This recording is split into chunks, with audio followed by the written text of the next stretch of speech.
ThaBoxingvoice.com, live with Michael, Polite, Coffie. Are we going without the Polite now? It seems like less and less they're using Polite, right? Yeah, I guess it's just easier and it's more aesthetically pleasing to just keep it short because, you know, with the whole name, it's pretty long. Yeah. So, man, first thing I'll say is when I seen that Damani Rock and, you know, yourself fight announced, I was like in rock and a hard place, right? Because I followed both of your career from the beginning. I even watched some of Damani's amateur fights, like when he lost to Cam Austin, I think it was Olympic trials or something like that. So I stood neutral, because I've been in there where I had to pick between Keith and Sean, and then Sean and them got mad for a little while. So I stood neutral, but I was fearful. And I already kind of asked you, was you nervous at all? But I was fearful because he had the amateur background over you. Did that ever cross your mind at all? No. Nah. Because I feel like with my sparring coming up, it's better than any amateur fight any of those guys who had those extensive amateur backgrounds could have had. Because I was sitting there sparring with contenders and world champions, you know, and former world champions, which to me would be a lot tougher than going in there with like an amateur fighter who doesn't like have the experience of fighting the best, you know what I mean? Definitely. So is that kind of where you draw your confidence from being in these training camps, like with the Wilders and the Adam Kamnakis? Is that like you feel confident going into the ring because of the sparring you've done in the past, or is it a culmination of things? Is it more than just that? It's definitely more than just that, but that plays a significant part, because it's like, you know, I'm looking at it like this. All right, so if I'm going into a fight with someone who they're touting as a puncher, right? I look at it like this. All right, who have I sparred, you know, who's a puncher? Deontay Wilder. Everybody at the very least can agree that Deontay Wilder is a puncher. Absolutely. You know what I'm saying? And I've taken solid right hands from Deontay Wilder, especially like from like the first camp when I was a lot more inexperienced. Yeah. You know what I'm saying? I took like flush right hands, straight to the nose, straight to the forehead. You know, those looping, clubbing shots that he likes to throw, I took those to the side of the head, the top of the head, everything.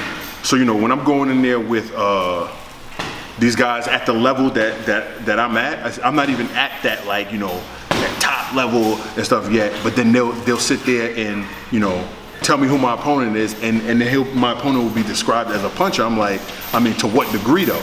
Because that matters. You know what I mean? It's the heavyweight division. Everybody hit hard, but you know, then now what separates us? You know what I mean? And that's what I look at. So talk to me about the change, man. You relocated to Orlando. I mean, obviously you're with Josue Aguilar now for some time, but you did make that trainer change.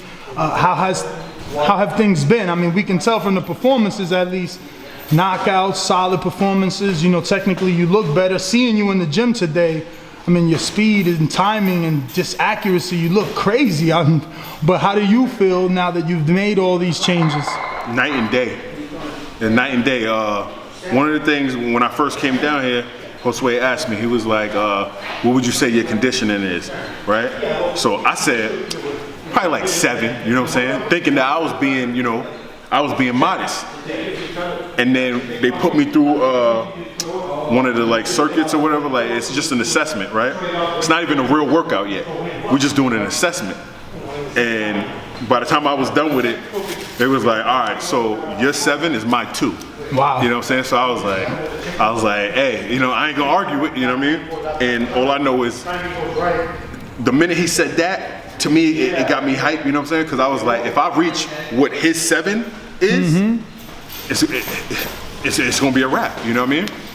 So, you know, we was hitting the gym heavy, like 3 months straight with no date, and then got the date. I think that fight was like the end of September. It was a 6-rounder. And that was the most confident I ever felt about a fight, you know, thus far. Because I knew this time around, I knew I had the 6 rounds, if need be. You know what I mean? So what were some of the biggest changes you noticed between training with this coach and your past coach in terms of like, I don't know, when you're dealing on fundamentals or technical ability or whatever you think stuck out, like as soon as you got here, what stuck out the most? He was in no rush. He was in no rush to put me in, you know, put me in there with guys that would look appealing, you know what I'm saying? Yeah. What he was more focused on, because even I was like, you know, I want to fight this guy, because this guy, you know, he got a better record than that guy. He's like, it's not about that. He's like, the first thing you need is the experience, you know, because he watched my past fights when I was with the other guys, and there was a lot of things. He had like a whole list of things that needed to change, you know what I'm saying? And so he was like, the first thing you need to be in there with someone who's experienced, who's gonna push you, you know what I'm saying? But, you know, ultimately, you should be able to win the fight. And so that's what my first like 3 fights with him became. It was just really going in there, getting the experience of fighting someone who wouldn't necessarily just lay down off of one shot, you know? And to me, I think it was beneficial. A lot more beneficial than me just going in there and just like starching some guy in the first round. And in terms of like being in the gym, what stuck out in terms of like his tutelage and you coming here to learn? He seemed to be just as like giddy about boxing as I am. Like I tell everybody, not one day has gone by where I don't watch boxing in some shape or form. I'm either watching a fight just out of pure enjoyment, or I'm analyzing a fight, or I'm listening to like old school trainers and stuff, and I'm listening to them talk about fighters that they trained and why they did what they did with certain fighters. Like, you know, like when Lennox Lewis went to Crunk Gym, or when the Klitschko's went to Crunk Gym, how their style had to be changed, you know what I'm saying? Because of past fights, you know? That's one thing. Also, like, every day, maybe every other day, he's sending me, you know, videos to study and stuff like that, which I'm all for, you know what I mean? Shoot, what else? Not easy. Oh, and just being in a real camp, you know what I mean? Like, I hadn't been in a real camp until I got down here. Because I told you before, like, all those other fights that I was in, especially the first 5, I was training like 2 weeks, and then going into the fight. And I would go into the fight with, like, you know, a little bit of nerves, because I was always questioning, all right, what if I can't knock him out, do I have the stamina to go the distance? You know what I'm saying? Because after that first year I was in the gloves and I lost in the finals, it was strictly off of condition, and that always became a worry for me, you know. With the other guys, like I said, I wasn't in real camps. So we didn't do any conditioning work. It was almost like I was like one of those guys on Wall Street who go to Gleason's gym. You know what I'm saying? They just paying to just get a couple of pointers and hit the bag. It was like that. You know what I mean? And then I come here. We breaking stuff down, like, seeing what works, what doesn't work, you know, seeing what strength and conditioning workouts work, what doesn't work, what might cause injury and what won't. They're breaking down, like, okay, we got it's a full body.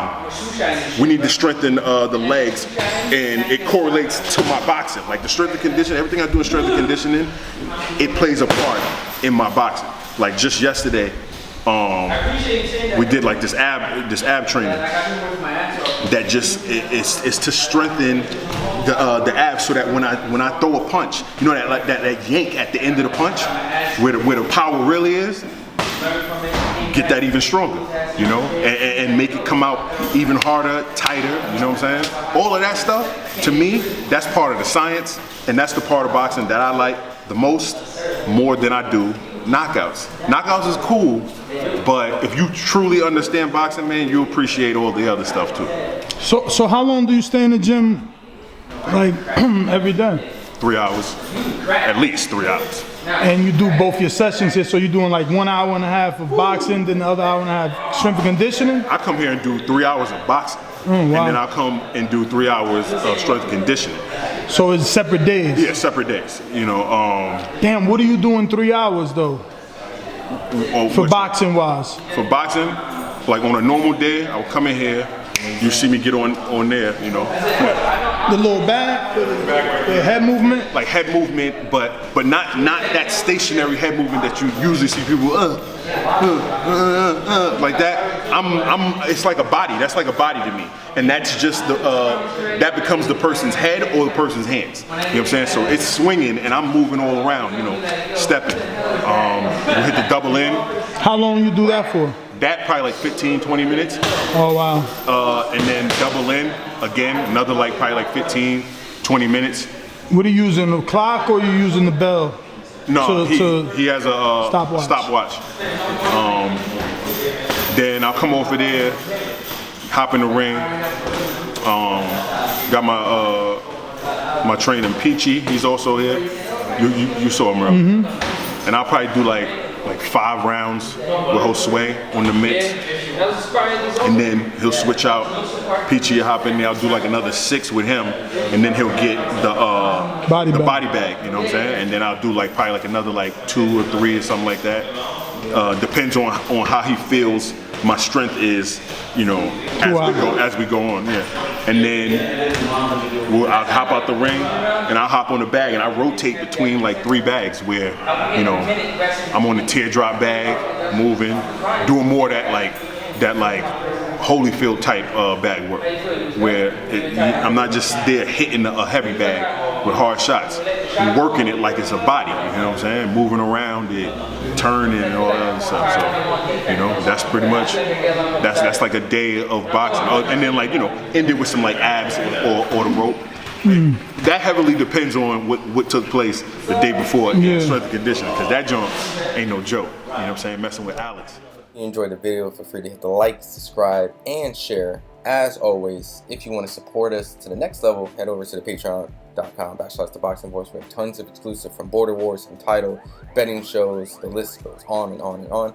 But in addition to that, if you guys have questions for fighters, trainers, and promoters, this is where you can submit them. We will run out, get these questions answered, and put it back on the show just for you guys. Appreciate it. Peace.